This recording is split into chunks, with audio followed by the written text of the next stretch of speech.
जय श्री राम। हर हर महादेव। बजरंगबली की जय हो। जय माता दी। आप सभी को मेरा नमस्कार। आपका हर दिन मंगलमय हो। आप सभी का स्वागत है आपके अपने चहेते सनातन भक्ति संस्कृति चैनल में, जहां पर श्री रामचरितमानस के दोहों का हिंदी सहित वर्णन करके आपको सुनाने का प्रयास किया गया है। आप अपना प्यार, स्नेह, रुचि बनाए रखें और लाइक, सब्सक्राइब, कमेंट ज़रूर करें, जिससे सनातन भक्ति संस्कृति चैनल और भी आगे बढ़े। अब हम श्री रामचरितमानस के भरत मिलाप, राम जी और भरत जी के मिलाप पर पहुँचे हैं, जहाँ पर आगे का मैं कथन आप सभी को बताने जा रही हूँ। तो चलिए सुनाती हूँ। तो उनके आगे का दोहा हम आज कह रहे हैं। जाय निकट पहिचानी तरु, छाह समनि सब सोच, मांगत अभिमत पाव जग, राउ रंकु भल पोच। कहते हैं जिन पे आपकी कृपा हो, उस वृक्ष कल्प वृक्ष को पहचान कर जो उसके पास जाए तो उसकी छाया ही सारी चिंताओं का नाश करने वाली है। राजा रंक भले बुरे जगत में सभी उससे मांगते ही मनचाही वस्तु पाते हैं।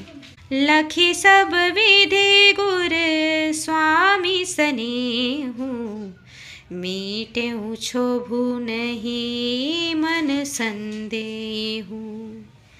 अब करुणा कर कीजिए सोई, जनहित प्रभु चित क्षोभु न होई, क्षोभु न होई। जो सेवकु साहिब ही सकोची, निज हित चाहई तासुमति पोची। सेवक हित साहिब सेवकाई, करे सकल सुख लोभ बिहाई। कहते हैं गुरु और स्वामी का सब प्रकार से स्नेह देखकर मेरा क्षोभ मिट गया, मन में कुछ भी संदेह नहीं रहा। हे दया की खान, अब वही कीजिए जिससे दास के लिए प्रभु के चित्त में क्षोभ किसी भी प्रकार का विचार न हो। जो सेवकु साहिब ही सकोची, निज हित चाहई तासुमति पोची। कहते हैं जो सेवक स्वामी को संकोच में डालकर अपना भला चाहता है, उसकी बुद्धि नीच है। सेवक का हित तो इसी में है कि वह समस्त सुखों और लोभों को छोड़कर स्वामी की सेवा ही करे। स्वार्थु नाथ फिरे सब ही का, किए रजाई कोटि विधिनी का। यह स्वार्थ पर मारथ स्वारु, सकल सुकृत फल सुगति सिंगारु, सुगति सिंगारु। हे नाथ, आपके लौटने में सभी का स्वार्थ है और आपकी आज्ञा पालन करने में करोड़ों प्रकार से कल्याण है। यही स्वार्थ और परमार्थ का सार निचोड़ है, समस्त पुण्यों का फल और संपूर्ण शुभ गतियों का श्रृंगार है। देव एक बिनती सुनी मोरी, उचित होई तस करब बहोरी। तिलक समाजु साजुई सबुआना, करिय सुफल प्रभु जो मनुमाना। हे देव, आप मेरी एक विनती सुनकर फिर जैसा उचित हो वैसा ही कीजिए। राज तिलक की सब सामग्री सजा कर लाई गई है। हे जो प्रभु का मन माने तो उसे सफल कीजिए, उसका उपयोग कीजिए। दोहा है। सानुज पठिय मोहि बन, कीजिए सब ही सनाथ। न तरु फेरियहि बंधु दो, नाथ चलो मैं साथ। कहते हैं छोटे भाई शत्रुघ्न समेत मुझे वन में भेज दीजिए और अयोध्या लौटकर सबको सनाथ कीजिए, नहीं तो किसी तरह भी यदि आप अयोध्या जाने को तैयार न हो, हे नाथ, लक्ष्मण और शत्रुघ्न दोनों भाइयों को लौटा दीजिए और मैं आपके साथ चलूं। कितना प्रेम है उनको कि दोनों भाइयों को वहाँ कर दीजिए, मैं आपके साथ रहूँगा, मैं भी वन रहूँगा, मेरा यहाँ पे कुछ भी नहीं है, ऐसा कहते हैं। फिर कहते हैं, न तरो जाहि बन तिनिउ भाई, बहुरी सिय सहित रघुराई। जेहि विधि प्रभु प्रसन्न मन होई, करुणा सागर कीजिए सोई। क्या क्या उपाय दे रहे हैं राम जी को लौटा लेने के लिए। अथवा कहते हैं, हम तीनों भाई वन चले जाएं और हे श्री रघुनाथ जी, आप श्री सीता जी सहित अयोध्या को लौट जाइए। हे दया सागर, जिस प्रकार से प्रभु का मन प्रसन्न हो वही कीजिए। देव दिन सबु मोहि भारू, मोरे नितिन धर्म विचारू, धर्म विचारू। कहु बचन सब स्वार्थ हेतु, रहत नारत के चित चेतु। कहते हैं, हे देव, आपने सारा भार जिम्मेवारी मुझ पर रख दिया, पर मुझ में न तो नीति का विचार है न धर्म का। मैं तो अपने स्वार्थ के लिए सब बातें कह रहा हूँ। आर्त दुखी मनुष्य के चित्त में चेत विवेक नहीं रहता है। उतरु देई सुनी स्वामी रजाई, सो सेवकु लखी लाज लजाई। असमय अवगुण उदधि अगाधु, स्वामी स्नेह सराहत साधु।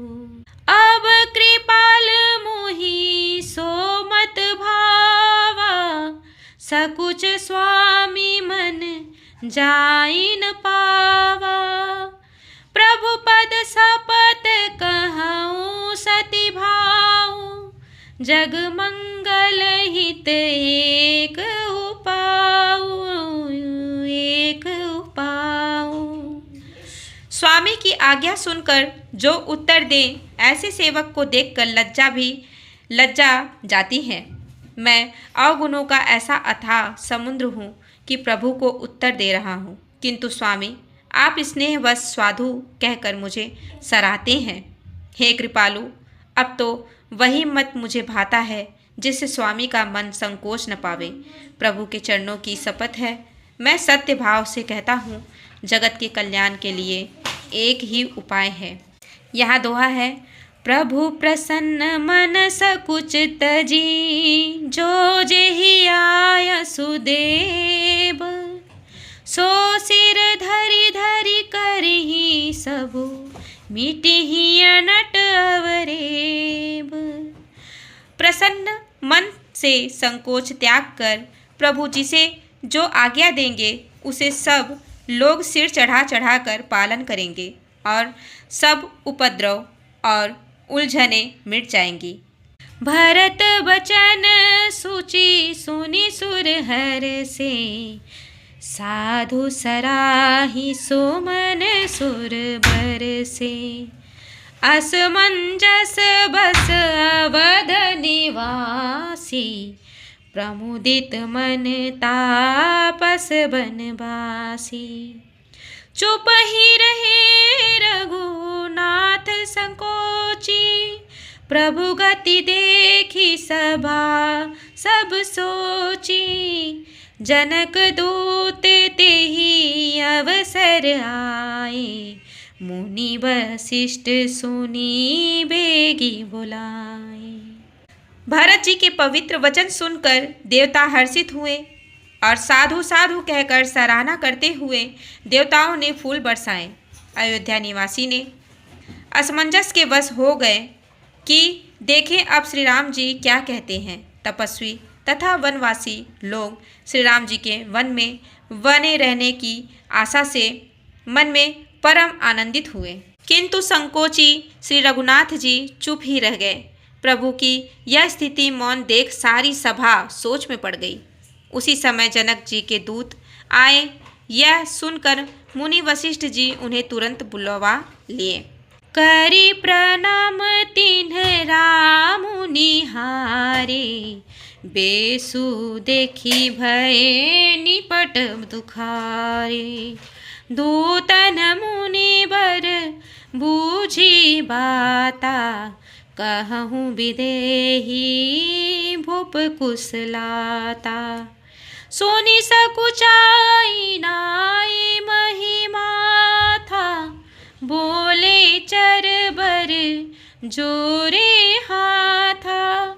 बूझब राउर सादर साई, कुशल हेतु सो भयं गोसाई। उन्होंने आकर प्रणाम करके श्री रामचंद्र जी को देखा। उनका मुनियों सा भेष देखकर वे बहुत ही दुखी हुए। मुनि श्रेष्ठ वशिष्ठ जी ने दूतों से बात पूछी कि राजा जनक का कुशल समाचार कहो। यह मुनि का कुशल प्रश्न सुनकर सकुचाकर पृथ्वी पर मस्तक नवाकर वे श्रेष्ठ दूत हाथ जोड़कर बोले, हे स्वामी, आपका आदर के साथ पूछना यही हे गोसाई कुशल का कारण हो गया है। अब मैं इसके आगे का कथन आपको अगले अध्याय में कह के सुनाऊंगी। अब मैं यहीं पे विश्राम लेती हूँ। आप सभी पर श्री राम जी की कृपा बनी रहे। आप सब कृपया करके मेरे चैनल को लाइक, सब्सक्राइब, कमेंट करें, आगे बढ़ाएं। जय श्री राम। हर हर महादेव। बजरंग बली की जय हो। धन्यवाद।